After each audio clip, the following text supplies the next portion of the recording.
তো আমরা যদি একটু দেখি যে মাল্টিপল চয়েস কোশ্চেনগুলার টাইপটা কীরকম হয়, যদি আমি একটু পড়ি যে মাল্টিপল চয়েস কোশ্চেনে সাধারণত একটা কোশ্চেন একটা অপশন আমাকে সিলেক্ট করতে হবে, যে ওয়ান আনসার। এবং সেখানে কিন্তু আমাদেরকে একটা লিস্ট দেওয়া থাকবে 5টা চয়েসের। তার মানে 5টা চয়েস থেকে, 5টা অপশন থেকে আমাকে একটা অপশন সিলেক্ট করতে হবে। তো ওকে, একটা অপশন যদি আমি সিলেক্ট করতে চাই কোশ্চেন থেকে, সেটা কিরকম টাইপের কোশ্চেন? সাধারণত আমাদের দেশে যে অবজেক্টিভগুলো হয় সেই টাইপের। সো একটা এক্সাম্পল যদি আমি ডিসকাস করি, যে এখানে বলছে যে একটা কোশ্চেন দিয়ে দিচ্ছে এবং দেখতেই পাচ্ছি এখানে টোটাল 5টা অপশন দিয়ে দিচ্ছে। সো এই 5টা অপশনের মধ্যে যে কোনো একটা হবে আনসার। তো এটা টাইপের কোশ্চেন থাকে, সেটা অ্যালজেব্রা থেকে থাকতে পারে, রিথমেটিক, আমি আগেই বলছি, জিওমেট্রি, যে কোনো সিলেবাসের যে কোনো পার্ট থেকে থাকতে পারে। সো এখানে যে কোশ্চেনটা দেওয়া হয়েছে খুব ইজি একটা কোশ্চেন, যে একটা ইকুয়েশন দিয়ে দেওয়া হয়েছে যে 5x plus 32 is equals to 4 - 2x। আমরা ইকুয়েশনগুলো সলভ করার পদ্ধতিগুলো পরবর্তী শিখবো যখন সিলেবাসের টপিক ওয়াইজ ডিসকাস করব। তো এখানে আমি দেখতে পাচ্ছি, এটা যদি আমি একটু সলভ করি আমাদের সিস্টেমেটিক্যালি, এবং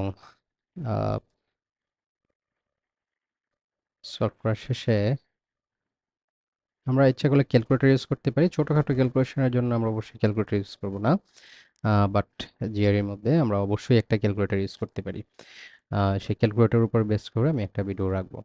তো এখানে আমি দেখতেই পাচ্ছি যে আমাদের আনসারটা একবারে স্পেসিফিক একটাই আসবে, এবং এই ক্ষেত্রে আমাদের আনসারটা কিন্তু চলে আসছে, যেটা হচ্ছে -4। তো কারেক্ট আনসার হচ্ছে এ, এটা হচ্ছে -4।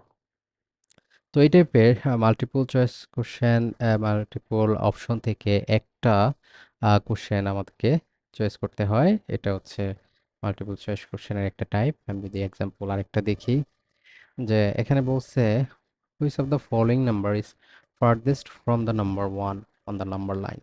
সো আমরা আসলে জানি যে নাম্বার লাইনটা শিখবো আমরা পরবর্তীতে, যে একটা রিয়েল নাম্বার লাইন যদি চিন্তা করি, 0 1 2 3, এইদিকে থাকবে -1 -2 এরকম করে।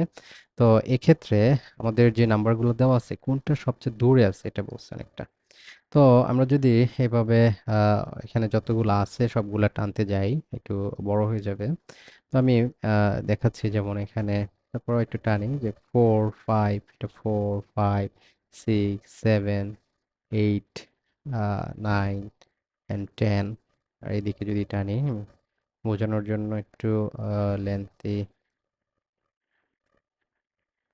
লিখতেছি, -8 -9 and -10। সো দেখতেই পাচ্ছি আমাকে বলছে যে নাম্বার 1 থেকে কোন নাম্বারটা সবচেয়ে দূরে আছে।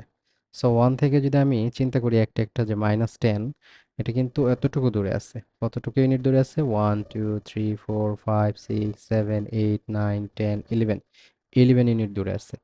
অন্যান্য নাম্বার যদি আমরা কনসিডার করে দেখি, যেমন পরবর্তী নাম্বার যেমন -5 এর জন্য যদি দেখি, -5টা আছে 1 2 3 4 5 6।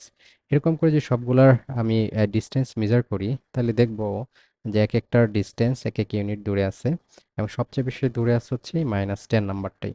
সো আমার আলটিমেট আনসারটা হবে -10। সো আমি এ সিলেক্ট করব। এই টাইপের হয়ে থাকে হচ্ছে আমাদের মাল্টিপল চয়েস কোশ্চেন। এবং আরেকটা যদি প্রবলেম দেখি, এটা হচ্ছে দেখতেই পাচ্ছি যে জিওমেট্রিক বেসিস প্রবলেম। এই প্রবলেমগুলো নিয়ে আমরা পরবর্তীতে আরো ডিসকাস করব, যে এটা এটা আসছে কোঅর্ডিনেট জিওমেট্রি থেকে, আমাদের যে টপিক দেওয়া ছিল ওখানে। সো এখানে দেখতে পাচ্ছি যে একটা ফাংশনের গ্রাফ এঁকে দিয়েছে, যে y = f(x), এবং এটা অ্যাকচুয়ালি মডুলাস ফাংশন। আমরা পরবর্তী শিখবো যে মডুলাস ফাংশনগুলো কিভাবে কাজ করে, কেন এরকম হচ্ছে। তো এই ফাংশনটা এখানে দিয়ে দিচ্ছে, যে f(x) = modulus of 2x plus 4। তো এই নাম্বারটা, এই ফাংশনটা ড্র করলে আর কি এরকম হয়। সো এটার পর আমাকে আরেকটা বলছে যে which of the function g defined for all number does not, does the graph g intersect with f। তো এখানে g অনেকগুলো ফাংশন দিয়ে দিচ্ছে। সো g ফাংশনটা, যেমন এই ফাংশনটা যদি আমি ড্র করি, সো এক একটা ফাংশন অ্যাকচুয়ালি এক এক পার্ট দিয়ে যাবে। তো এই ফাংশনটা যদি আমি ড্র করি, এটা একটা ওয়ে দিয়ে যাবে। সাপোজ এই ফাংশন যদি ড্র করি এই দিক দিয়ে, তখন কিন্তু তখন আমাদের চিন্তা করতে হবে যে ওই ফাংশন কি এদিকে আসতেছে না, এটা কিন্তু এদিকে আসে না, এই গ্রাফটা কিন্তু উপরের দিকে চলে গেছে অ্যাকচুয়ালি। তো আমি একটু মুছে আঁকতেছি। সো এই গ্রাফটা অ্যাকচুয়ালি এভাবে চলে গেছে, এই গ্রাফটা নিচে আসে নাই। তো এরকম যদি প্রত্যেকটা ফাংশনে আমরা ফিগার চিন্তা করি, আমরা দেখব যে এই যে নাম্বারগুলা এগুলা অ্যাকচুয়ালি এভাবে সরে চলে যাবে এইভাবে। তারপরে x+3 যেটা, সেটা 3 ইউনিট উপরে এভাবে চলে যাবে।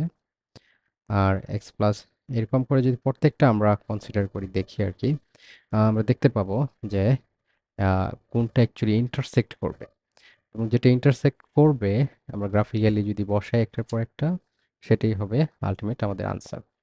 সো ব্যাপার হচ্ছে যে আমরা কোনটা ইন্টারসেক্ট করবে এটা আমাদের বুঝতে হবে, সেটা বোঝার জন্য এই গ্রাফগুলো কিভাবে ড্র করা লাগে সেগুলো জানতে হবে, সেগুলো পরবর্তীতে আমরা ডিসকাস করব। বাট আপাতত যদি আমি সলিউশনটা বলি, যে এই ক্ষেত্রে এই ম্যাথের ক্ষেত্রে যে সলিউশনটা হবে এটা হচ্ছে লাস্ট ওয়ান। রিজনটা হচ্ছে আমরা যদি দেখি ফাংশনটার স্লোপ হচ্ছে এখানে টু। টু মানে হচ্ছে ফাংশনটা তত বেশি খাড়া হইতে যাবে। আহ, মানে যার স্লোপ যত বেশি হয়, এক্স এর সাথে যে নাম্বারটা থাকে এটা হচ্ছে স্লোপ বা গ্রেডিয়েন্ট, এগুলো আমরা আরো ডিটেলসে জানবো ইন ফিউচার। তো এইগুলার এইটার যে স্লোপ সেটা হচ্ছে ওই ফাংশন থেকে বেশি। কিভাবে বললাম, যেমন এটার স্লোপ অ্যাকচুয়ালি টু, এটার স্লোপ হচ্ছে -2। তখন টু স্লোপ যতগুলো থাকবে এটার প্যারালাল থাকবে। আর ওয়ান স্লোপ যেটা আছে সেটা নিচ দিয়ে চলে যাবে। থ্রি স্লোপ যেটা, যেমন এই যে এই ক্ষেত্রে, এটা হচ্ছে একটু উপর দিয়ে যাবে। তো এই যে যেমন এই ফাংশনটা যদি আহ, উপর দিয়ে যায় তাহলে এক সময় না এক সময় ইন্টারসেক্ট করবে, অন্যান্যগুলা নিচ দিয়ে চলে যাবে। সো এই কারণেই আমাদের এখানকার আনসার হচ্ছে ই। সো এগুলো আমরা ডিটেলে আলোচনা করব আমাদের এই টোটাল ভিডিও লেকচার সিরিজের মধ্যে। সো এই ছিল আমাদের দ্বিতীয় টাইপের যে কোশ্চেন। আমাদের প্রথম টাইপের দ্বিতীয় টাইপের কোশ্চেন ডিসকাস হয়ে গেছে যে কি কি টাইপের কোশ্চেন থাকে।